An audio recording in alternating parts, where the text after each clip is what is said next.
Is the Milestone credit card even worth it? Now, the Milestone credit card is designed for people that have a lower or bad credit score. So if you have a 400 or a 500 or a lower 600 credit score, the chances are you can be approved for this credit card. Now, they can help you build your personal credit if you are in that credit range. They do report to all three major credit bureaus. Now, as you guys can see, the application is very simple and straightforward.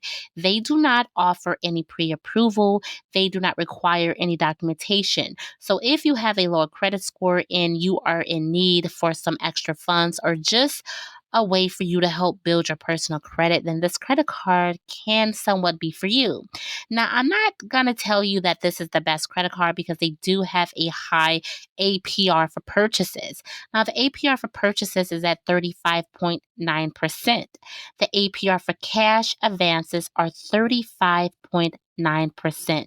Now, they also have your due date is set at least 25 days after the closing of each billing cycle, which they will not charge you any interest on purchases if you pay your entire balance by the due date of each month. Now, they do have a minimum interest charge if they do, which is at $1 or less. Now, this application process, as you see, is very simple. It's easy to be approved for this credit card, especially if, again, you have really, really bad credit.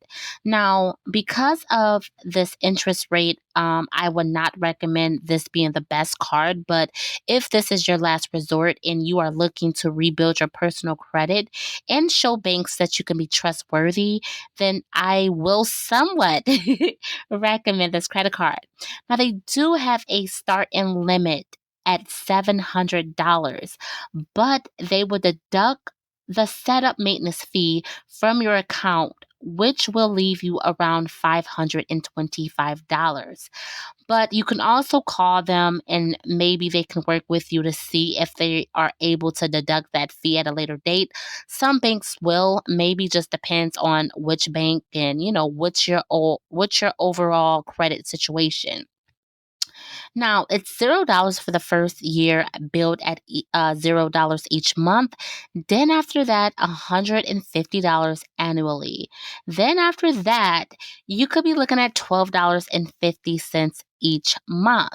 Now, they do have a transaction fee, which is $5 or 5% of the amount of each transaction, which is greater, not to exceed $100.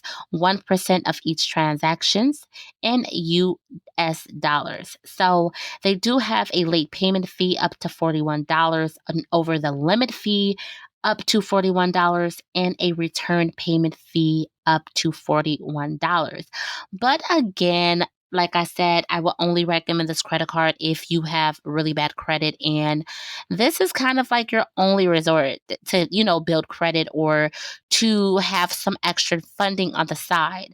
Now, as I did mention, they do have a credit limit up to $700, but you can get a credit limit higher up to 1,000.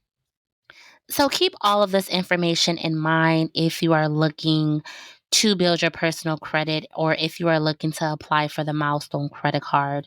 Um, like I said, it is reports that it has helped people build their personal credit. So I guess if you're making your on time payments each month before the billing cycle, then it can help.